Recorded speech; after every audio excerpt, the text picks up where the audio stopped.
Hey everybody, Freaky Boy here. Welcome back to Big Picture Tarot. I know it's been a while since I posted a video. I apologize, but I have a good excuse. I have been finishing up my master's program and I am done now. Hooray. Also, I've been kind of reevaluating how I wanted to talk about the Major Arcana. I found that in earlier attempts at this video, I was spending way too much time talking about the individual symbolism of a card and how it relates to the meaning, rather than sort of connecting the themes and meanings of all the cards that I really want to do in a story, a series about the big picture. I'm at a slight disadvantage with these cards because with the Minor Arcana, there was such a structure to hang the meanings onto. For example, all the sixes reflected a balance of the themes of the 4 and the 5, and sort of completed those sentences. With the Major Arcana, there are a lot more cards, and there isn't really necessarily a sixness to all the cards because there's only one 6 in the card. There's not other suits in the Major Arcana that we can relate it to. Also, the cards have a much heavier theme to each of them. They're much more nuanced and varied, so it's easy to get lost talking about just one card, so I don't want to do that. I also have an exciting announcement for the rest of the series. I have a new tarot deck. My friend gave me the Robin Wood Tarot for my birthday, so I've sprinkled these cards in. And because I have 3 decks now, I should have enough variety available to me that I can show a physical card every time I talk about a card, without showing too many cards from any one deck that way. So we avoid any issues there. So today we are talking about the second row of the Major Arcana, cards 1 through 7, the Magician through the Chariot. Now, as with any second row, we are dealing with the basics, the tool set of the suit, the foundational elements. And because this suit is about the higher self's journey of becoming and the higher self's understanding of the higher self through analysis and synthesis, we are talking about the parts of the self as well as how they're inferred from our incarnate experience. We'll also understand our role with those parts and kind of come to a mastery of it all. And these parts are best described as dualism, and I don't mean by that the competitive dualism that's the notion of the Western world, where there are 2 categories for everything, good, bad, right, wrong, black, white, man, woman sort of thing, and these are the only categories and they are mutually exclusive. That bullshit, just toss it away. You don't need it in your regular life, you don't need it with the tarot.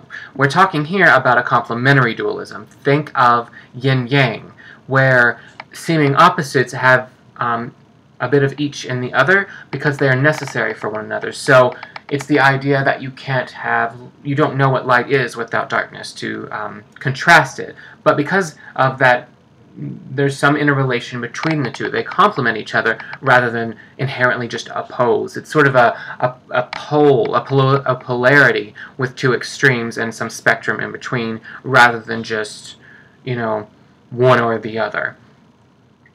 And one category is never inherently better than the other. They're both necessary, and that's the real point here. Get rid of the competitiveness, the opposition of competitive dualism of our Western culture, because it's all bullshit. Just toss it away, free yourself. In this case, we're again talking about like male, female, light, dark, right, left, expansion, contraction, those sorts of things. But of course, they're interrelated, and we're going to explore that dualism as we go along in the row and finally master it in the Chariot. So let's dive right in. For the first 2 cards, the Magician and the High Priestess, I'm going to show you a card from each deck because these cards reflect that duality that is so important that we're going to use as the world through which we become. So if you remember from the Fool was a fool because he is allowing himself to become and is opening to this experience. And in so doing, he's made a choice. And that choice is a creative process. And creation, therefore, is the theme of the Magician. The Magician also reflects the divine masculine. This is outward moving energy, action, right, the direction, right, not as opposed to wrong, but it was complementing left.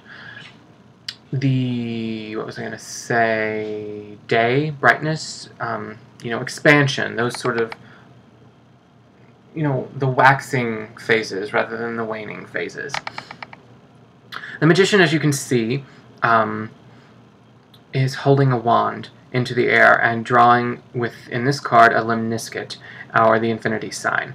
The lemniscate, I particularly like its depiction in Witch's Tarot here, because you can't quite tell if it's above his head, as is typical in the Waite Smith depiction, or it's coming out of his wand, and that's the point.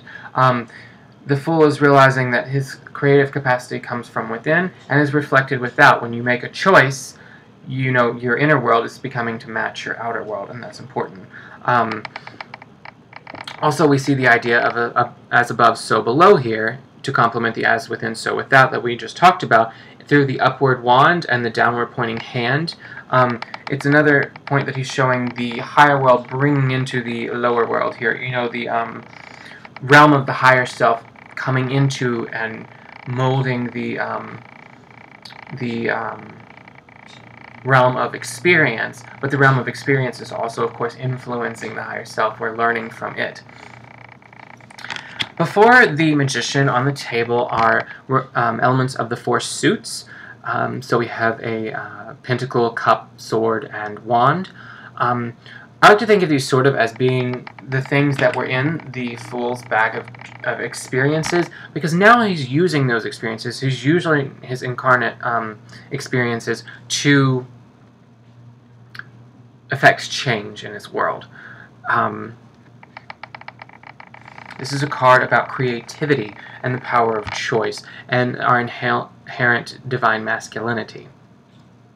You can see it reflected nicely in this Magician with the 2 triangles, one pointing upward, one pointing downward, and the human being birthed forth from the loins. And this is interesting because this is another sense of balance here in the card with, you know, stereotypically feminine. I'm going to reverse that and say almost always female, you know, birth, not stereotypically feminine thing. Birth, but coming from a man. So there's an interesting balance here. It's the creative process there. But it's an outward, it's a bringing forth process that hints the divine masculinity.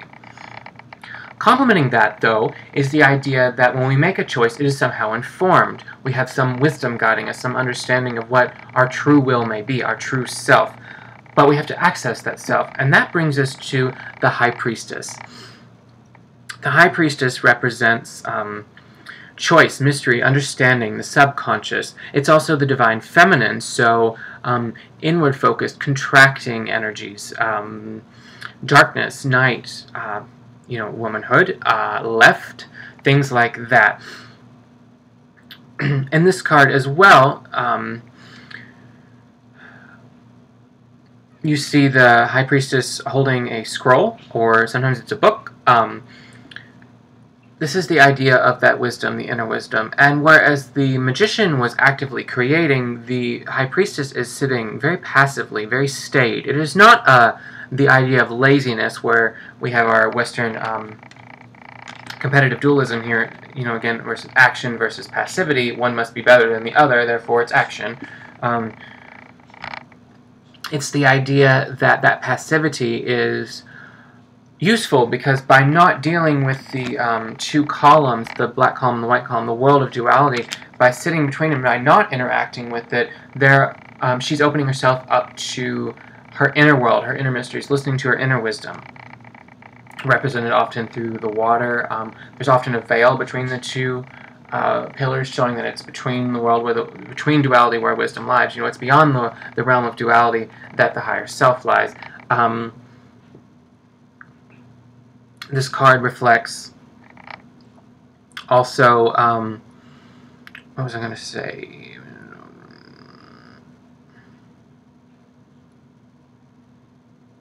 Oh, the priestess is almost always shown between 2 columns. Like I said, a black one and a white one here shown in trees.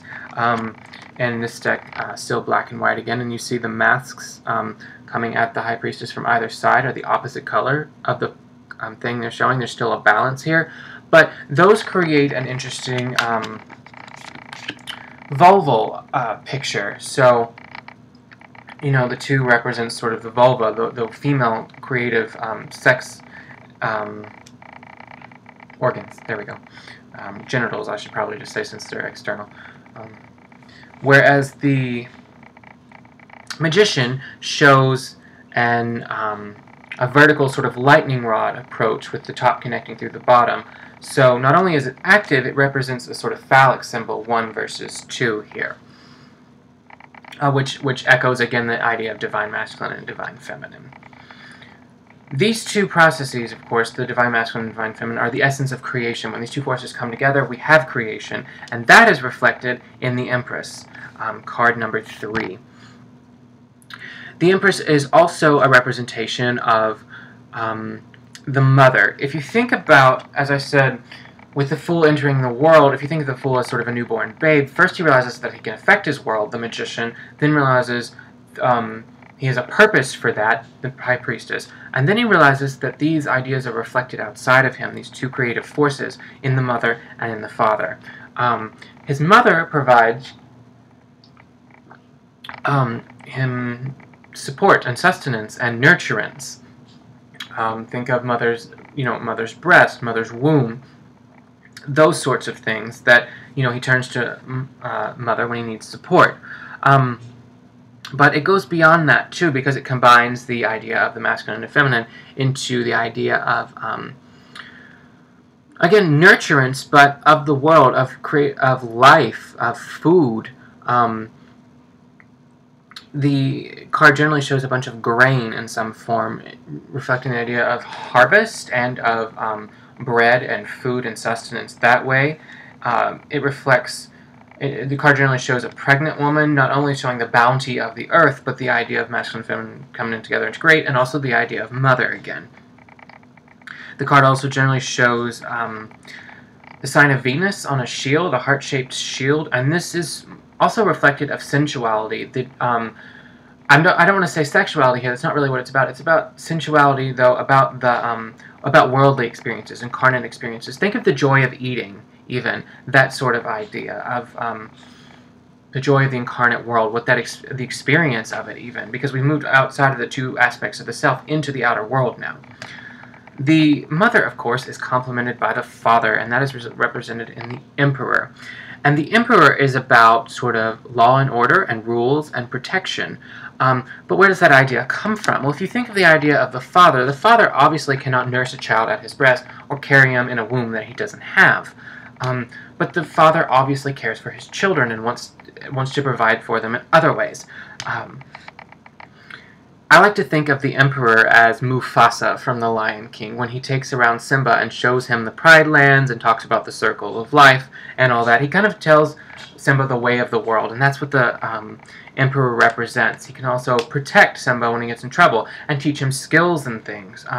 So though the father cannot provide sustenance directly from his body for the child, he can provide knowledge and protection and other things. And of course, a woman can too. These aren't inherently sexed ideas. These are archetypical things that we might get from, mother gives me milk, father teaches me things. First, I can go to them for different things, but these could be,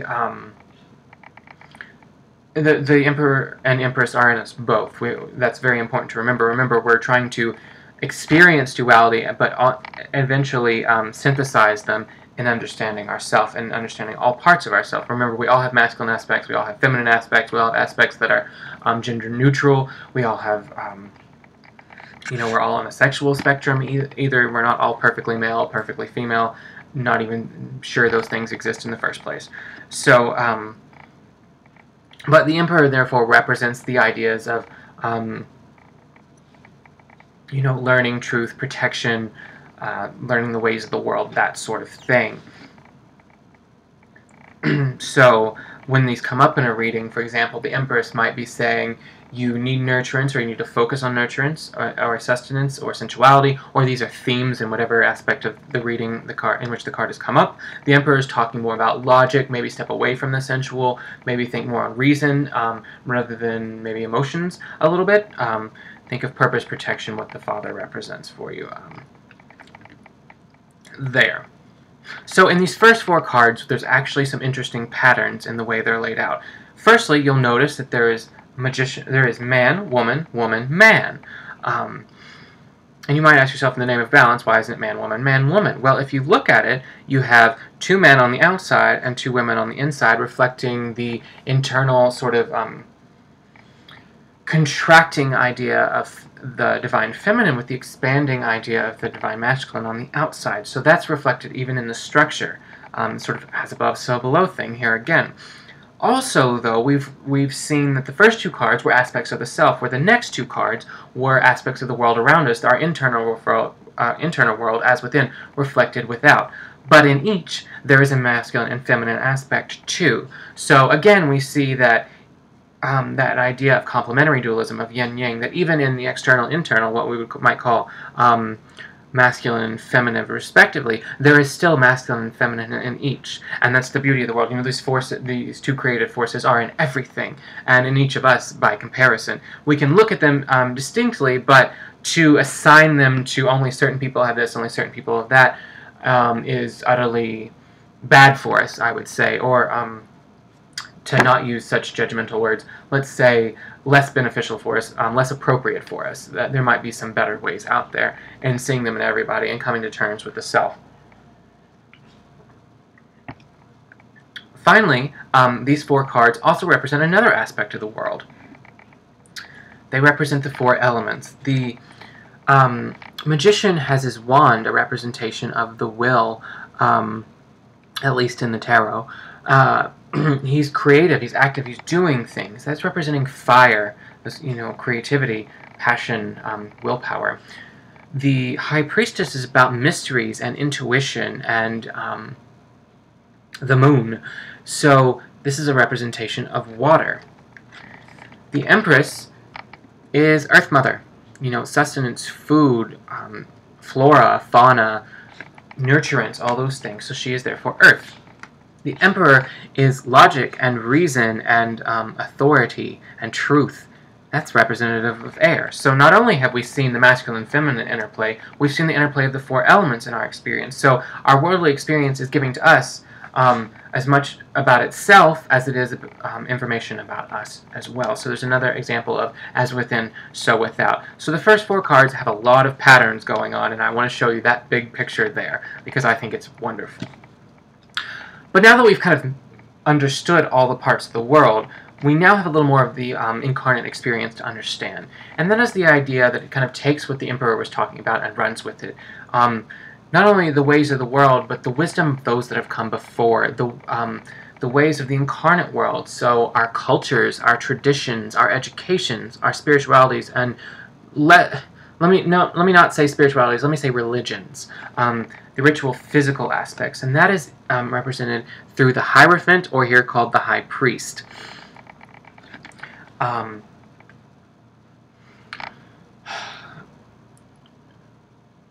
I've just completely forgotten what I was going to say. So let me just tie it into symbolism. So you'll see on the High Priest card typically two columns, reflecting the two columns of the High Priestess, but one is not light and one is not dark. There is no duality here. Here it's a sense of structure and long-term feelings. It's a hint at the divine feminine through the vulval structure here, but they're both unified, they're both the same, so there's a sense of oneness and divine masculine there as well. You'll see it also reflected in the keys. One is typically silver and one is gold, representing, the light and the dark, the masculine and feminine, the expanding, contracting ideas of the world. But the keys mean the knowledge is locked, and so the world has something to teach you. There's a part of it, the culture that's come before, the wisdom of the past is there to help you.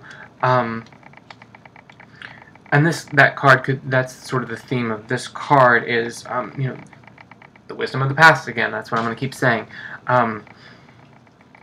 It can also be the idea of conformity and sticking with tradition and, finding your place in the world. You've seen the mother and father, and we take the idea of the father and expand it out. But then,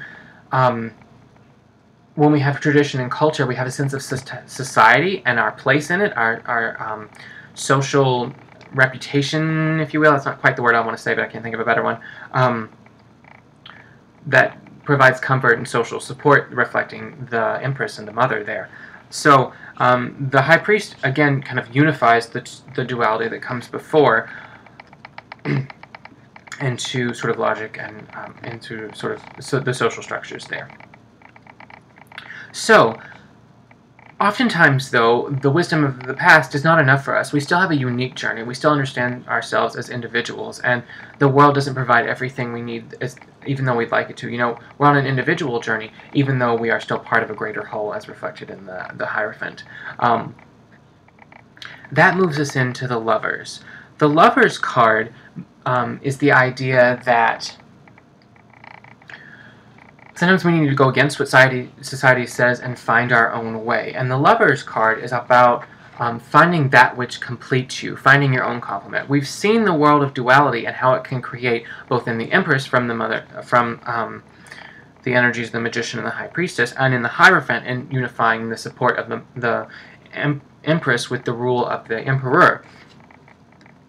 And in knowing that completion, we know that we need to be complete ourselves. And so the Lovers is about more than just finding a mate or relationships or weddings or anything like that. Remember, relationships are going to be dealt with more with the Two of Cups, or even the Three of Cups. Of course, if those showed up in a reading with this, I would think there's a sense that you found someone that completes you in some way. You know, there's a weightiness to that. So the Lovers is about finding your complement, finding what you need to feel whole. But notice it's in a separate entity. It's not just I'm complete within myself, which we will find when we get to the world. This is I'm finding what's missing. I've kind of identified my void and